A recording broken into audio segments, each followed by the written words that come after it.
de la patología renal, la patología de los túbulos y el intersticio, la patología tubular e intersticial.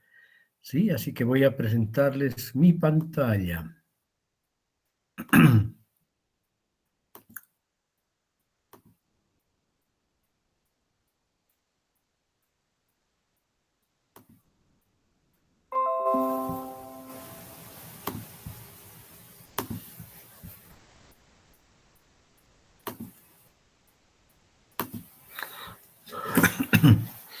¿Ok? Bien, ahí está, en pantalla. ¿Se ve y se escucha? Sí, doctor.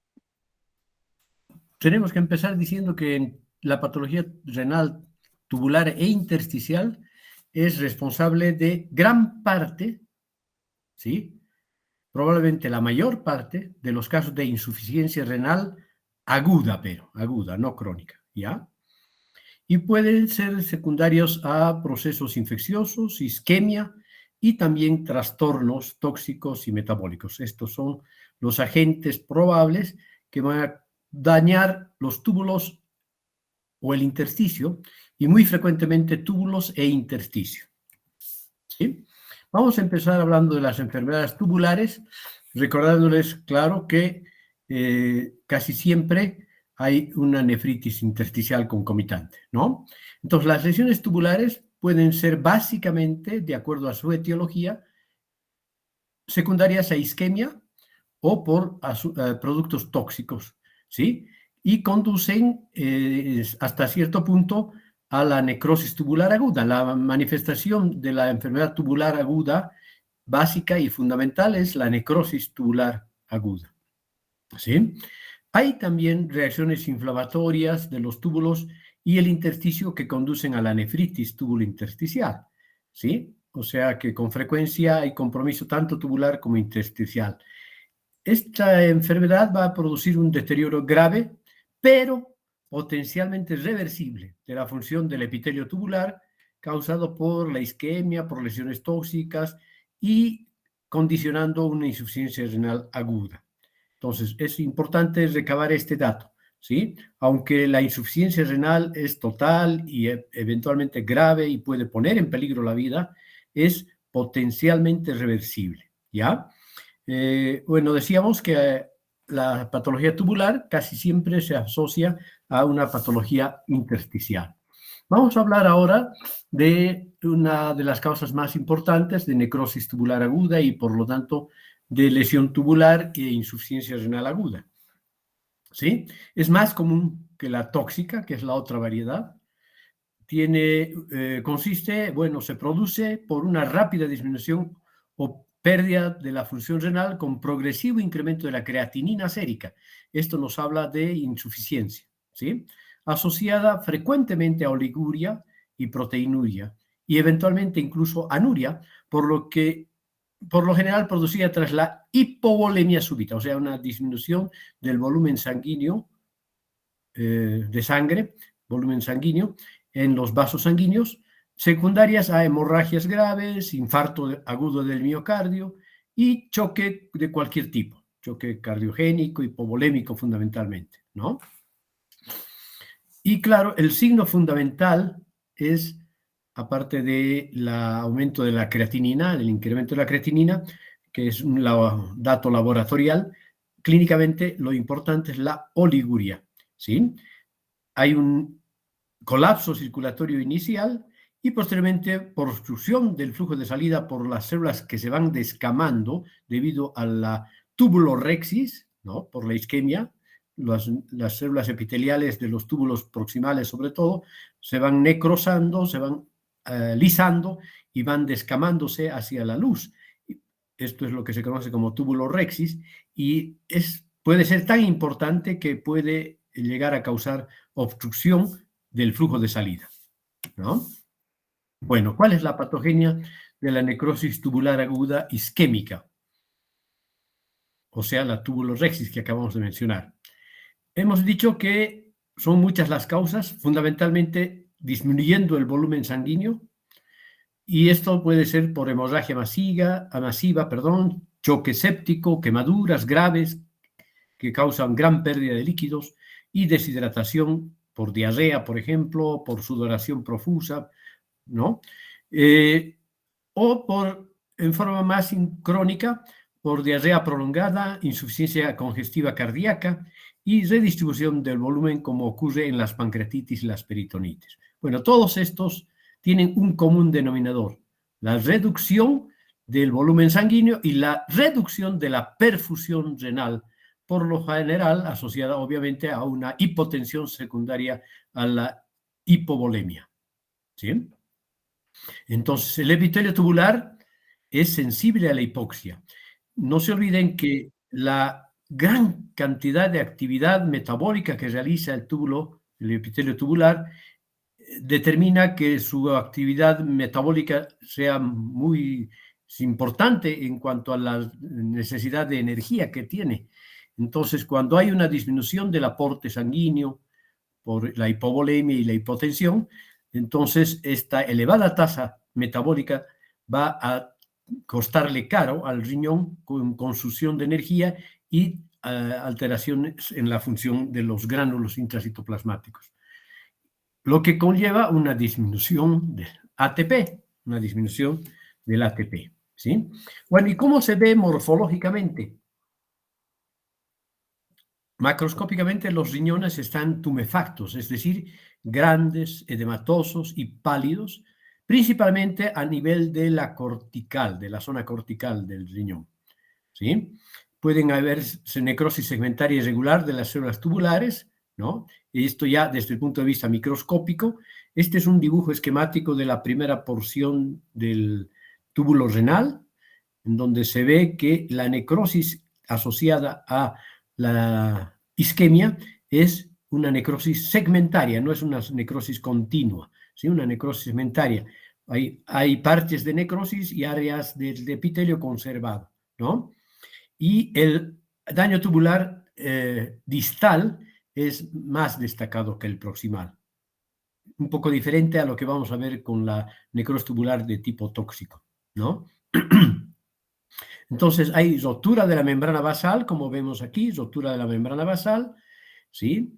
Y hay un epitelio que está sufriendo cambios necróticos, autólisis y también cambios regenerativos. Esto va a producir, va a desencadenar desprendimiento de cilindros hialinos, pigmentarios y de mioglobina hacia la luz tubular, que pueden, como hemos dicho, causar obstrucción, ¿sí? ¿Y cuál es la otra variedad básica de necrosis tubular? La denominada tóxica o nefrotóxica.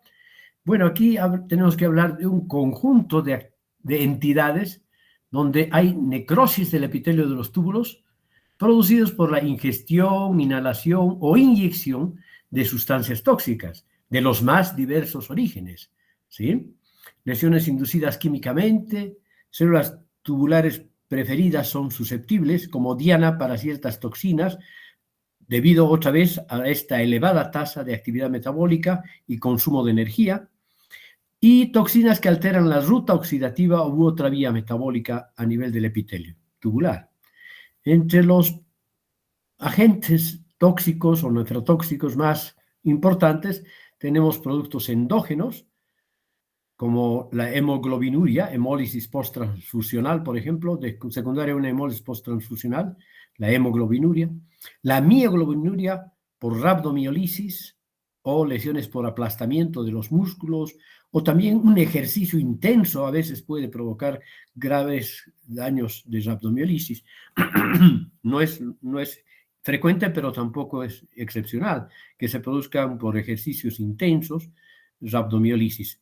Pero claro, y también algunas toxinas, como por ejemplo las nueces de la India, pueden producir rhabdomiólisis y por lo tanto mioglobinuria. Y esta mioglobina y esta hemoglobina pueden provocar una lesión tóxica directa del túbulo contorneado, perdón, de los túbulos renales, ¿ya? Otros agentes son los metales pesados, plomo, mercurio, cisplatino. El cisplatino es un quimioterápico que se utiliza en medicina para el cáncer. Los fármacos como el cloroformo, el tetracloruro de carbono, ¿sí? Otras toxinas como el paraquat, el fenol, etilenglicol Y también muchos hongos venenosos que pueden ser accidentalmente consumidos pueden provocar necrosis tubular aguda de este estilo, nefrotóxica. ¿Sí? Y este es el dibujo esquemático que nos muestra que la lesión en esta variedad de necrosis tubular es más continua y proximal. ¿Sí? ¿Y cómo se ve en la microscopia? Vean ustedes, aquí hay un corpúsculo renal con su glomérulo bastante conservado, pero vean los túbulos. Los túbulos tienen una conspicua vacuolización del citoplasma. ¿Sí? Parecen hinchados y edematosos. Cada una de las células está llena de líquido. ¿Sí? Están vacuolizados. Esto debido, por ejemplo, a una intoxicación por etilenglicol. ¿Sí? Entonces, hay un compromiso más difuso, más proximal, y lo característico es la tubular vacuolización, la vacuolización tubular y la dilatación de los túbulos también, ¿no? Bueno, clínicamente la necrosis tubular aguda evoluciona en fases, en diferentes etapas. Tenemos una fase de inicio, una segunda fase de oliguria, una tercera fase de poliuria, y por último, una fase poliúrica final y restablecimiento. Un restablecimiento de la función cuando bien va la cosa, porque obviamente mucho depende del grado de daño tisular producido por el agente etiológico, sobre todo si es tóxico o metabólico, y también del manejo médico de esta lesión, ¿no? Aquí es donde el médico realmente se tiene que lucir para evitar el desenlace malo, sino para más bien favorecer el restablecimiento de esta patología. ¿Sí? Entonces, la fase de inicio solamente tiene como síntomas la enfermedad de fondo de la intoxicación, ¿no? Puede ser una deshidratación, un infarto agudo de miocardio, una gastritis con una diarrea feroz, una gastroenteritis con diarrea y deshidratación, en fin, puede entonces depender de la enfermedad de fondo, de la enfermedad que favorece la necrosis tubular aguda, ¿no? O la ingesta de algún tóxico, el antecedente, por ejemplo, ¿no? Luego tenemos la fase oligúrica, que es el desarrollo ya del proceso, ¿sí? En donde el estímulo lascivo o dañino produce necrosis tubular renal. Entonces, los túbulos renales son obstruidos por células necróticas que se descaman y hay una reducción secundaria al flujo sanguíneo glomerular por constricción arteriolar. Disminuye, por lo tanto, el filtrado glomerular. Macroscópicamente, los riñones están hinchados y edematosos. Y el paciente empieza con el cuadro clínico de insuficiencia renal aguda y oliguria. ¿Sí? Insuficiencia renal aguda que se caracteriza, como ustedes saben, sobre todo por oliguria, anuria a veces y alteraciones de las pruebas de función renal, ¿no? Sobre todo aumento de la creatinina y retención de los productos nitrogenados.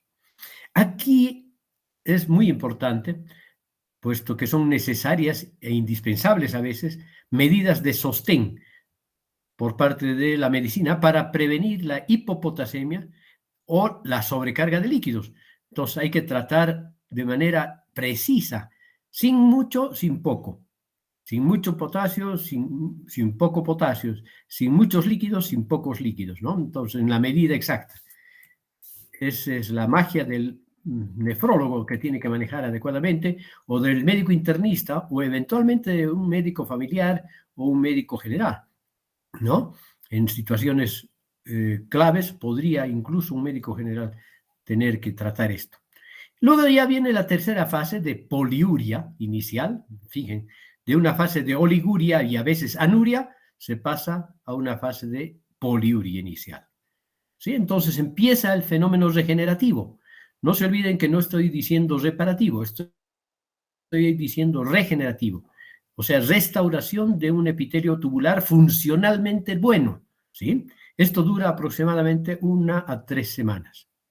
En el tiempo en el cual se van eliminando paulatinamente todo el material descartado, muerto por células fagocíticas con la orina, ¿no? Estos son los famosos cilindros, justamente. Luego viene la verdadera poliuria, resultante ya de la apertura tubular y el aumento del flujo sanguíneo glomerular. O sea, se está restituyendo el normal flujo sanguíneo glomerular y la apertura tubular. Entonces, las células tubulares al principio son indiferenciadas, sin desarrollo de especializaciones necesarias para la reabsorción de electrolitos y agua. Es por eso que hay tanta pérdida de líquidos. Esta fase sí que tiene que ser manejada con pinzas y con una adecuada restitución de líquidos y electrolitos, ¿no? Aquí las células no están, van a ser buenas, van a funcionar adecuadamente, pero esto va a tardar hasta que haya la reepitelización total. Por lo tanto, al principio son células en proceso de diferenciación y maduración y no tienen todas las especialidades necesarias para la reabsorción de semejante cantidad de electrolitos y agua que surgen por el filtrado glomerular, ¿no? Entonces es muy necesaria, muy importante el manejo de líquidos y electrolíticos.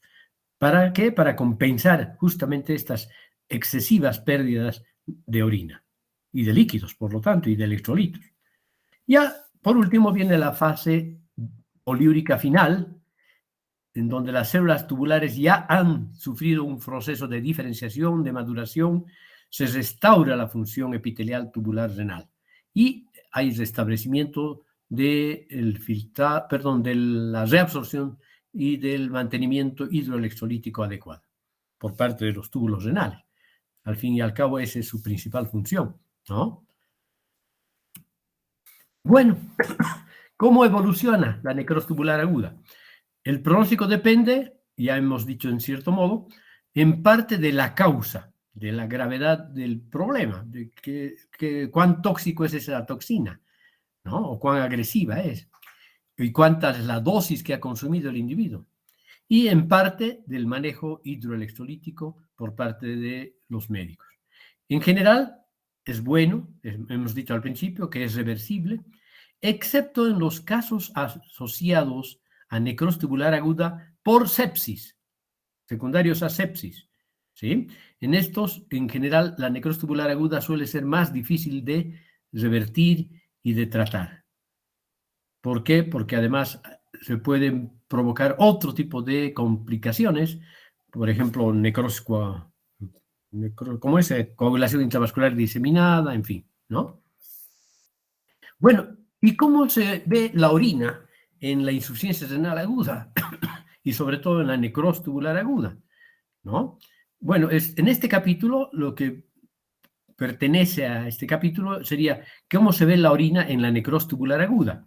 Y ya hemos dicho que se van a ver cilindros de color marrón oscuro que contienen detritus celular, células descamadas, muertas, algo de sangre, en fin, ¿no? Y células epiteliales. Células epiteliales en diferentes etapas de necrosis o de autólisis, en fin, ¿ya? Eso es lo que vamos a ver, cilindros.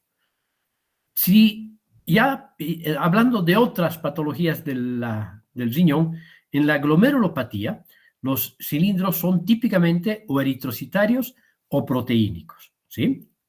¿Por qué? Porque en el síndrome nefrítico, sobre todo hay eritrocitos, pérdida de eritrocitos con hematuria, ¿no? Y en el síndrome nefrótico, sobre todo, hay proteinuria. Entonces, en las glomerulopatías, ya sean proliferativas o no, puede haber eritrocitos y proteinuria. Y esto asociado, obviamente, a toda la sintomatología de la glomerulopatía de base. Y en la nefritis túbulo-intersticial aguda, o sea, no solo tubular, sino túbulo-intersticial, los cilindros pueden ser, puesto que la mayoría de estas nefritis túbulo-intersticiales son infecciosas y la mayoría ascendentes, lo que vamos a ver son cilindros de leucocitos y piocitos, o sea, pus, cilindros de leucocitos y de pus, ¿no? Bueno, otras variedades de nefrosis, además de la necrosis tubular aguda, isquémica y tóxica y metabólica, tenemos algún listado de ellas aquí en esta diapositiva. Tenemos, por ejemplo, la nefrosis vacuolar, degeneración vacular secundaria a hipopotasemia. La necrosis glucógena, por un incremento del glucógeno citoplasmático, como ocurre en la diabetes mellitus, en la enfermedad de von Kierk, que es una enfermedad de almacenamiento de glucógeno. La nefrosis colémica, aquí se ven depósitos granulares amarillentos secundarios a colestasis y excreción anormal de aminoácidos. El riñón de mieloma del que hablábamos en la anterior clase, secreción anormal plasmocítica de las famosas proteínas M de Vence-Jones. También podemos ver cilindros amorfos, redondeados, células gigantes derivadas del epitelio reactivo, ¿sí? A veces los epitelios, no solo los macrófagos, forman células gigantes, multinucleadas incluso, que son de carácter reactivo.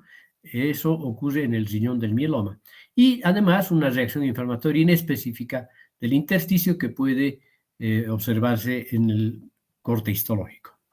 En el síndrome de Fanconi, insuficiencia de la reabsorción tubular con excreción excesiva de fosfatos, aminoácidos y glucosa, ¿sí?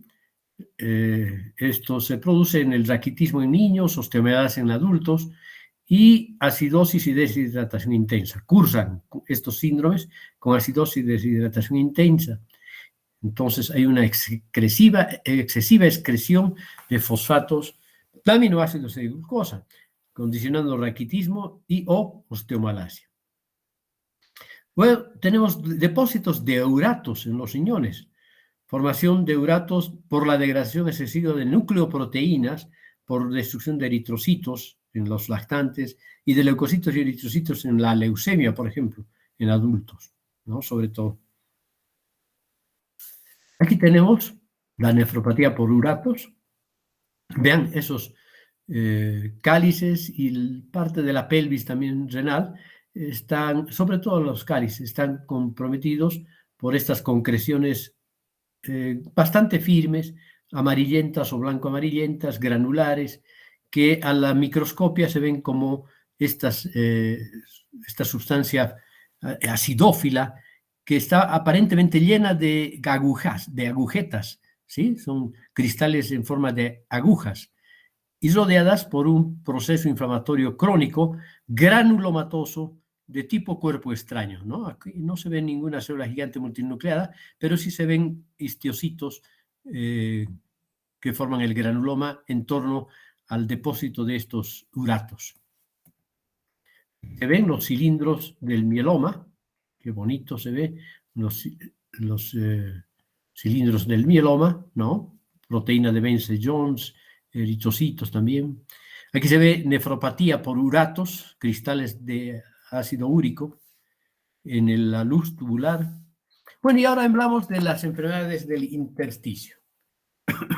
Son aquellas que comienzan en el intersticio, inician en el intersticio, pero también se propagan a los túbulos, llegando a un momento a ser difícil su diferenciación. Y en general se tornan entonces al principio intersticiales, pero posteriormente túbulo-intersticiales. ¿Sí? ¿Cuáles son estas enfermedades inicialmente intersticiales? Pielonefritis aguda, pielonefritis crónica y la famosa nefritis intersticial, pura casi, prácticamente, ¿no? Porque la pielonefritis, tanto aguda como crónica, compromete el intersticio, pero sobre todo también los túbulos, ¿no? Bueno, factores que participan en las infecciones urinarias, porque en realidad estas son infecciones, procesos infecciosos, ¿no? Inflamatorios, pero la mayoría infecciosos, ¿no? Entonces, ¿cuáles son qué es lo que favorece la infección urinaria? La obstrucción. Cualquier grado de obstrucción y estasis de la orina, y sobre todo si hay además reflujo vésico ureteral, habrá posibilidad de mayor contaminación de la vía urinaria superior, de las pelvises, de los uréteres, la pelvis y los cálices, ¿ya? La introducción de instrumentos por parte de los médicos. La edad es más frecuente en los niñitos y en los viejitos. Y el sexo en las mujeres. Ya saben que las infecciones urinarias son muy frecuentes en las mujeres. Se habla de que el 40% de las mujeres, por lo menos, va a tener algún grado de pielonefritis o de infección urinaria, más que de pielonefritis todavía, de infección urinaria a lo largo de su vida. ¿Por qué? Por la estructura anatómica de su uretra tan corta y cercana al orificio anal, ¿no? El embarazo es una forma de obstruir los uréteres y un poco la vejiga también, y por lo tanto va a producir algo de estasis, y la estasis favorece la infección. La susceptibilidad de la médula renal a la infección, ¿sí? La diabetes mellitus y la inmunosupresión o cuadros de inmunodeficiencia, ¿no? Ya sea congénitas o adquiridas. Vamos a hablar de la pielonefritis aguda. El tipo más importante y frecuente de inflamación tubulointersticial es la pielonefritis aguda, sobre todo por lo importante, ¿ya? ¿Y cómo puede llegar la infección a las vías urinarias tan altas, a la pelvis, a los cálices renales? De abajo para arriba, en forma ascendente, a partir del tracto urinario inferior, que esto es lo más frecuente, o por vía hematógena o linfática durante una bacteriemia, por ejemplo, o durante una septicemia. Esto es menos frecuente, inhabitual, ¿sí? Aquí ya hemos visto todo lo que favorece el reflujo y la posibilidad de ascender las bacterias, sobre todo, hacia los riñones a partir de la vía urinaria baja, ¿no? Embarazo, estasis urinaria, como por ejemplo por litiasis, por hiperplasia prostática o prostatismo, por tumores malignos que invaden la pelvis o que surgen en la pelvis renal o en la vía ureteral, también pueden favorecer esta estasis. Los defectos estructurales del tracto urinario, ¿no? Como por ejemplo estenosis, atresias, en fin, dobleces de la vía urinaria por una ubicación ectópica de los riñones, en fin, ¿no? Y cuadros de reflujo vésico-ureteral también que pueden ser anatómicos o funcionales, ¿no? Y por vía hematógena en general hemos dicho que no es muy frecuente y se hace más frecuente en ancianos, ¿no? Y en infantes y eventualmente en otras personas, pero sobre todo en ancianos, y cursan casi siempre con elevación de la temperatura de origen desconocido al principio, a menudo con escalofríos, puesto que acompañan a la pirexia los escalofríos, e insuficiencia renal aguda, o sea, la necrosis tubular aguda que hemos visto, ¿no? Entonces, ¿cuál es el cuadro clínico? Fiebre, escalofríos, dolor de espalda, signos de infección del tracto urinario inferior, como por ejemplo polaquiuria, disuria, nicturia, tenesmo, etcétera, ¿no? Puede haber, incluso como complicación de esta enfermedad, una septicemia por gram negativos, un choque. En diabéticos es muy frecuente que la pielonefritis aguda se acompañe además de una necrosis de las papilas renales. ¿Sí? Creo que tengo alguna fotografía por ahí, vamos a ver. Necrosis papilar renal. ¿Sí? ¿Qué vamos a ver en el análisis de orina? Vamos a ver, como ya dijimos en cierto modo, piuria y bacteriuria, pus y una infección urinaria generalmente bacteriana. El cultivo es indispensable para gérmenes gram positivos, gram negativos sobre todo, y hacer el antibiograma y el adecuado tratamiento. El 85% de las bacterias que provocan pielonefritis aguda son de la familia del Escherichia coli, enteropatógena, ¿sí? Claro que también otros gérmenes intestinales incluso, y eventualmente hongos, pueden provocar pielonefritis aguda. ¿Qué vamos a ver en los riñones? Macroscópicamente podemos ver, no siempre se ve todo, abscesos corticales blanco-amarillentos, generalmente esféricos y menores de 2 milímetros, rodeados por una zona de hiperemia. Entonces, estos son abscesos rodeados por hiperemia. Pequeñitos abscesos, microabscesos. Podemos ver también abscesos más grandes a nivel de la médula renal que convergen hasta la papila, ¿sí? Tenemos que ver también una mucosa pielocalicial hiperémica recubierta por un exudado fibrino purulento. Hay pus en la luz tanto de los cálices como de la pelvis renal, sobre todo si el cuadro es grave y purulento. Piógeno, por agentes piógenos, mejor, ¿no? Entonces, la mucosa de todas estas estructuras y su luz están con exudado fibrino purulento. el desarrollo de absceso perirenal y pielonefrosis es una posibilidad. O sea que el evento intrarrenal puede tornarse extrarrenal, ¿ya? Y avanzar hacia la vía urinaria. Y entonces lo que vamos a orinar es pus. Microscópicamente, el riñón va a estar tumefacto, es decir, edematoso, congestivo y con un denso infiltrado inflamatorio formado por neutrófilos polimorfonucleares y eventualmente piocitos. Si es que es piógeno el agente bacteriano, piocitos, ¿ya? Y aquí ven ustedes, miren, este corte sagital de un riñón, por lo demás con su arquitectura básicamente conservada, pero vemos una montonera, una gran cantidad de abscesitos blanquecinos o blanco-amarillentos, que están ubicados por todo el parénquima renal, y yo creo que más frecuentemente, no, podríamos decir que en la médula y en la corteza más o menos por igual. ¿Y qué es lo que vamos a ver en el microscopio? Vamos a ver un infiltrado inflamatorio agudo. Aquí se ve con mayor detalle que se trata de una inflamación tanto del intersticio como de los túbulos. Hay una tubulitis y una enfermedad intersticial inflamatoria.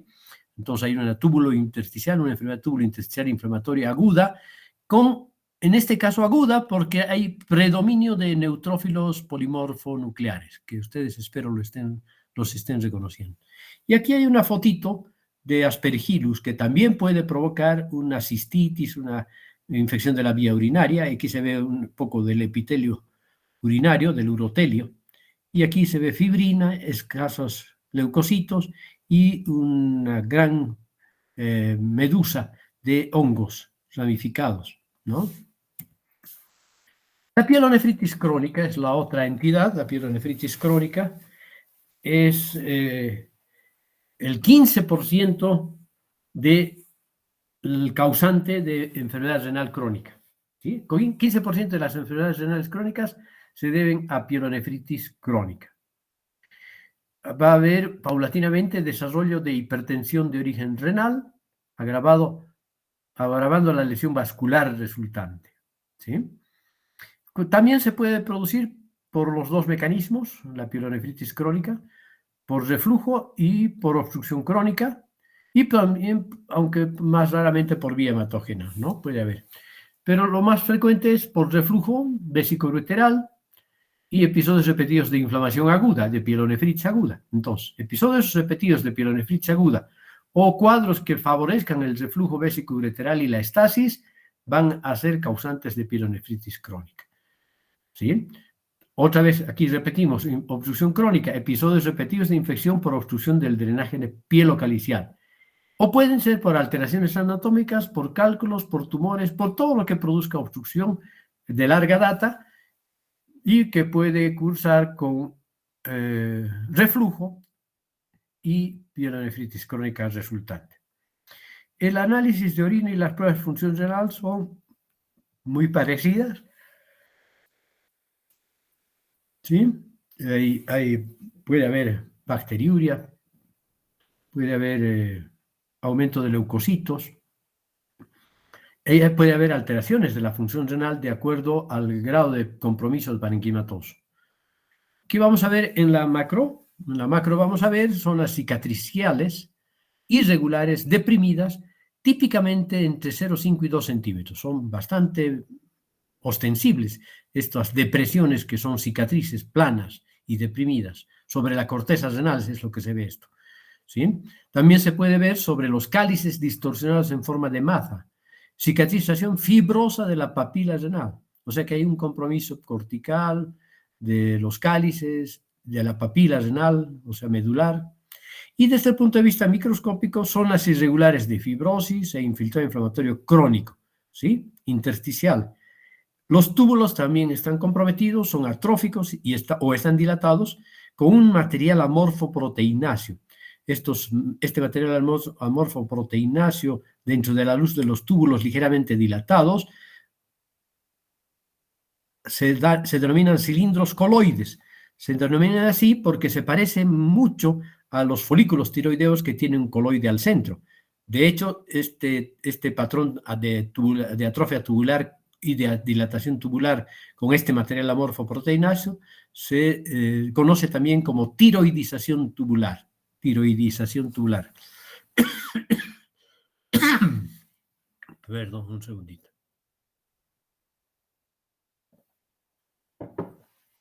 Puede haber fibrosis periglomerular que termina hialinizando posteriormente por completo el glomérulo.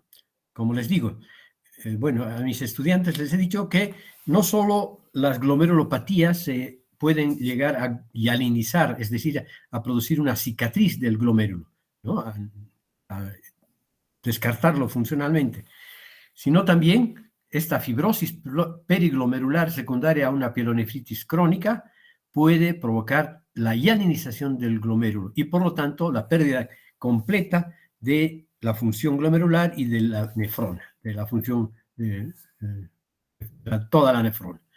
Y aquí se ven estas cicatrices pálidas, blanquecinas, bastante grandecitas, que están comprometiendo grandemente la superficie cortical. Y al corte vamos a ver estos fenómenos, procesos inflamatorios, ¿sí? Áreas granulares, áreas de dilatación de los cálices, áreas de necrosis, de hemorragia puede haber, y en la microscopia obviamente inflamación, pero crónica, ¿no? Inflamación crónica dominada por linfocitos y macrófagos y células plasmáticas, aunque pueden haber algunos eosinófilos, algunos neutrófilos, pero el predominio significativo es por células plasmáticas, pero sobre todo por linfocitos. Aquí está algo de lo que les decía, esta fibrosis periglomerular que va provocando paulatinamente la hialinización del glomérulo. Este es un glomérulo que se está empezando a hialinizar y este es un glomérulo totalmente hialinizado, lo mismo que este, que ya ha sufrido una fibrosis periglomerular y se ha hialinizado. Y aquí se puede ver un gran parche de inflamación crónica, linfocitos sobre todo, plasmocitos también, ¿sí? Y claro, otra edema, inflamación dispersa además, ¿no? Y aquí está la imagen clásica de lo que hemos denominado tiroidización tubular. Parecen folículos tiroideos, realmente. A simple vista, hasta un experto podría decir, es tiroides, pero no es tiroides. Son los túbulos renales con este material acidófilo central que se parece al coloide, ¿sí? Es de carácter proteínico y que además compromete muchos túbulos y se van atrofiando y dilatando y produciendo este fenómeno de tiroidización. Y aquí se ve todavía la inflamación crónica residual, que es la que ha ido provocando este fenómeno de tiroidización. Hay unas variedades no frecuentes de pielonefritis, miren ustedes, cuando les muestro esto, lo primero que piensan seguramente es un cáncer renal, un carcinoma de células claras o un cáncer oncocítico, en fin, ¿no? Por el color marrón podría ser oncocítico o un oncocitoma por lo menos. Pero no, visto en el microscopio fotónico nomás, en el microscopio común y corriente, lo que vemos es en el corte de este aparente tumor, bueno, de este tumor que no es neoplasia, vamos a ver un denso infiltrado inflamatorio. Y es un infiltrado inflamatorio formado sobre todo y principalmente con dominio absoluto de macrófagos. Macrófagos que tienen una característica peculiar. Esta es una forma de reacción inflamatoria típica cuando está protagonizada por los macrófagos. Se llama xantoma, ¿sí? Una xantogranulomatosis, inflamación xantogranulomatosa. Y esta es justamente una pielonefritis xantogranulomatosa. En Bolivia tendríamos que decir xantogranulomatosa, ¿no? Entonces, vean, el citoplasma de todos estos macrófagos es amplio y espumoso, lo que le da ese aspecto xantomatoso a la inflamación, ¿sí? Bueno, y ahora vamos a ver la nefritis intersticial inducida por fármacos y agentes tóxicos, es decir, no causada por infección bacteriana piógena. Puede ser secundario a infecciones microbianas sistémicas no supuradas, puede ser por abuso de analgésicos, y esto es bien frecuente, y la fiebre de los Balcanes, ¿no? Secundaria a infecciones microbianas sistémicas no superadas. Bueno, aquí tenemos todo este conjunto de patologías que pueden, aunque parezca raro, producir nefritis intersticial. La tifoidea, la difteria, los clostridios, la sífilis, la enfermedad de Weil pueden producir este tipo de nefritis intersticial no piógena. El abuso de analgésicos va a provocar una inflamación tubulointersticial crónica que puede llegar a la necrosis papilar. Y entre los agentes etiológicos más importantes están la aspirina y la fenacetina. Y peor aún, cuando se mezcla aspirina más fenacetina. Y la fiebre de los Balcanes, que es de causa desconocida, probablemente producida por hongos, residuos minerales o factores alimentarios, y claro, tal vez con un trasfondo de predisposición genética.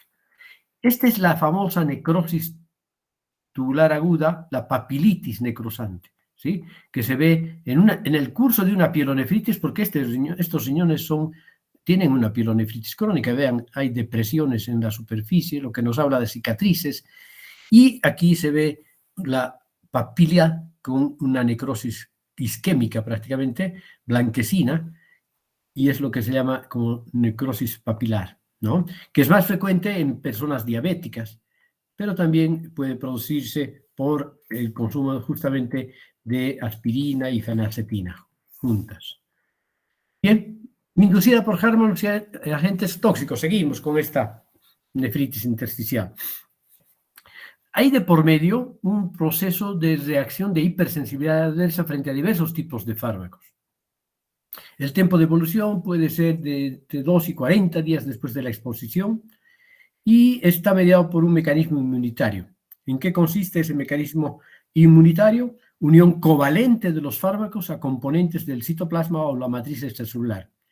Y esto conduce a una inducción de reacciones inmunológicas mediadas por inmunoglobulina E, es decir, hipersensibilidad de tipo 1, y células T, colaborando con este proceso, ¿no?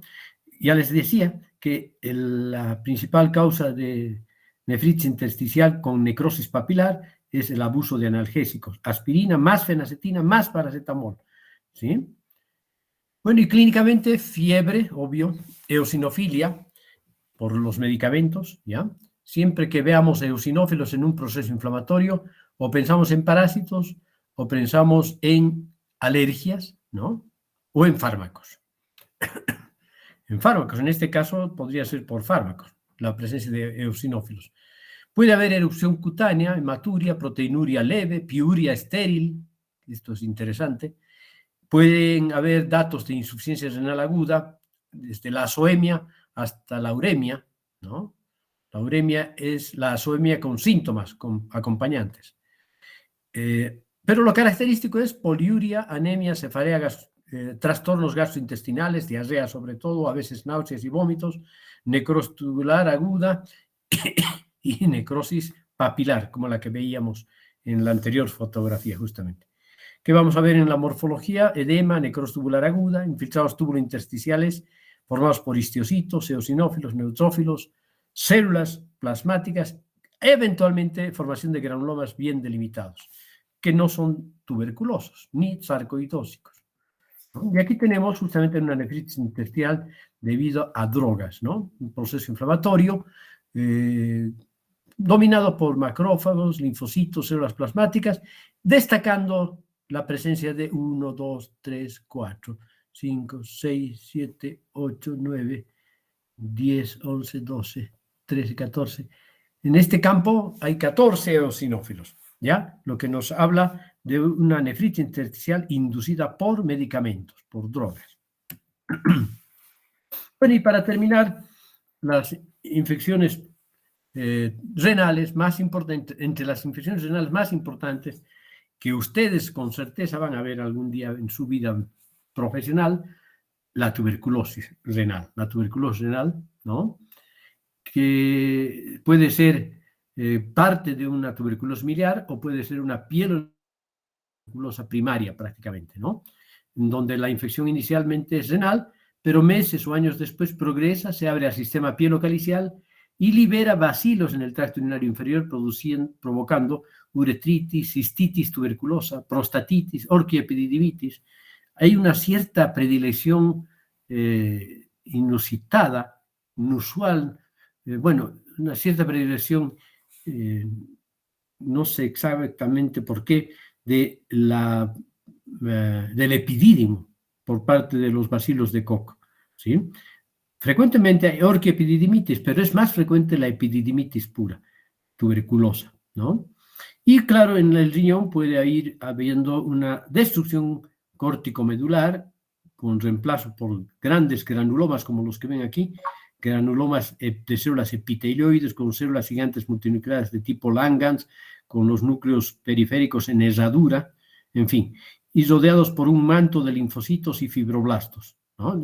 Por eso algunos autores llaman a estos granulomas tuberculosos granulomas encapsulados, porque están rodeados por este manto de linfocitos y por este otro, una especie de cápsula fibrosa, ¿no? Bueno, y la tuberculosis miliar es en el curso de una tuberculosis generalizada, generalmente de origen pulmonar. Es más raro ver ahora con la vacuna de la tuberculosis a los recién nacidos, pero y también incluso habiéndose vacunado relativamente tarde, ya no se ve mucha tuberculosis miliar.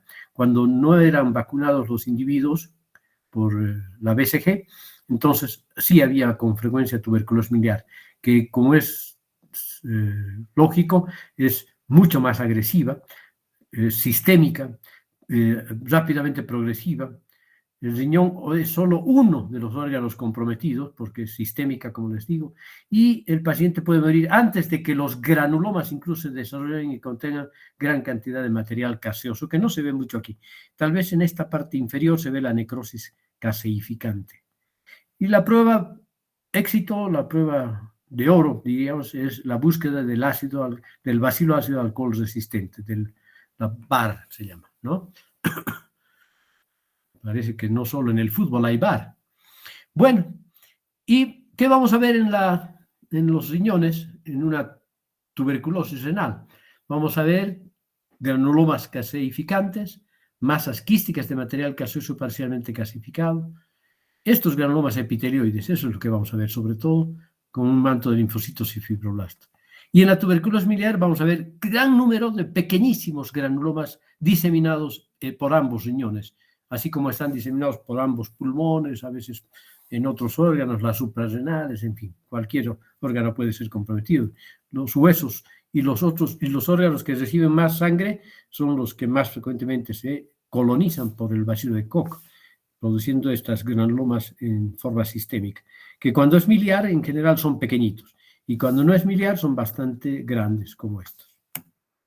Es que se ve un granuloma bien puesto, con su manto de linfocitos, sus células epitelioides, todo este manto de células epitelioides, y su necrosis granular acidófica que macroscópicamente se parece al casium de la leche, de ahí el término de caseosa, ¿no? Necrosis caseosa. Lo mismo vemos aquí, los histiocitos que forman una especie de empalizada, bastante ordenados en torno a esta zona de necrosis caseosa. Y la prueba de oro, el encuentro con el bacilo ácido alcohol resistente, el bacilo de Koch, ¿no? Que es un bacilito medio espirilado o en forma de coma, con afinidad para algunas tinciones especiales, como la tinción de Ziernielsen, ¿no?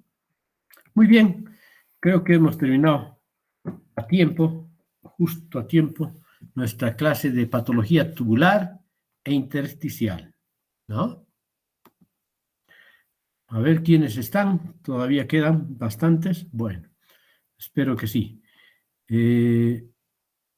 La próxima clase sería el lunes a las 8 de la noche. Vamos a ver si vamos a avanzar tumores renales o vamos a avanzar glomerulopatías, ¿ya? Dependerá de cuán bien preparados estén esos dos temas. Nos vemos entonces. Chao, chao.